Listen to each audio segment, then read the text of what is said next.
Быйыл жарым жылда өлкө бюджетине 64 миллиард сомдон ашуун киреше түшөт деп болжолдонуп жаткан. Бирок андан 12,5 миллиард сомго кем акча чогулду. Андыктан сырткы донорлордун көмөгүнө муктаждык келип чыккан. Эл аралык уюмдардан 506 миллион доллар алууга сүйлөшүүлөр жүрүп, анын 319 миллион доллары келип түштү. Бул каражаттар максаттуу пайдаланылбай, жалаң бюджет кызматкерлеринин маянасын төлөөгө кетти деген нааразылыктар көп айтылууда. Үй бүлөдө караганда, эгерде бир үй бүлөдө бирөө врач болсо, бирөө мугалим, бирөө студент дагы бирөө жумушчу болсо, ошонун айлык акын баарысы тең, мисалы үчүн гос сектордо иштегендер болсо, мисалы үчүн кимиздин акчасын биз кесишибиз керек. Мисалы үчүн ковид деп биз ошол врачтарга жанагы дары-дармекке берип коюп, тамак ашын ала турган айлык акысын бербей коюшубуз керекпи? Ал туура эмес да. Ошол үчүн биз бул жерде жанагындай ушу ковид келип берилиш керек, анын калган баарын тең бууп салыш керек деген көз караш туура эмес көз караш.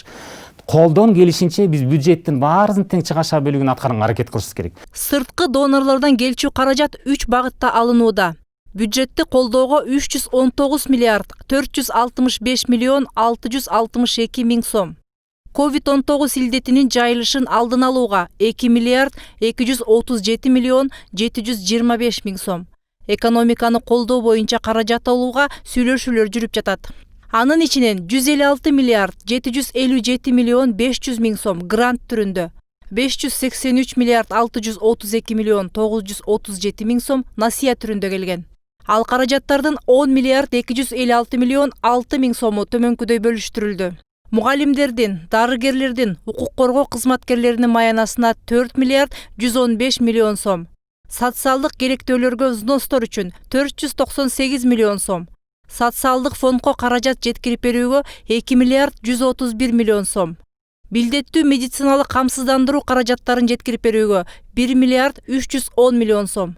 Социалдык камсыздандыруу жана калкка социалдык жардам көрсөтүүгө 1 миллиард 539 миллион сом.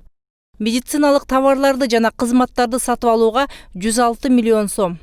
Стратегиялык запас, мамлекеттик материалдык резервге дан эгиндерин сатып алууга 240 миллион сом.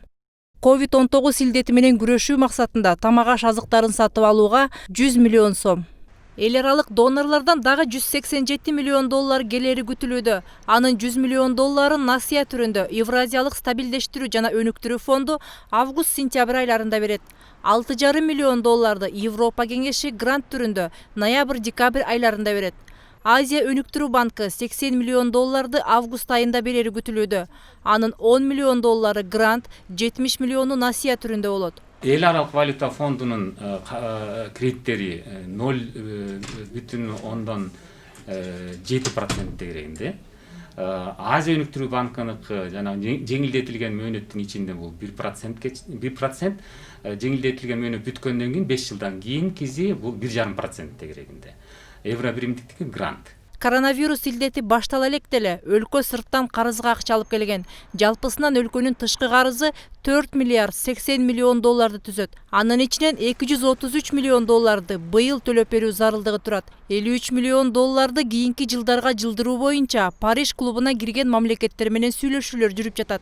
Ал эми калган 180 миллион долларды ушул жылы сөзсүз төлөп берүүгө өкмөт милдеттүү. Мээрим Ташыбекова, Урмат Мамбеталиев, 7 канал.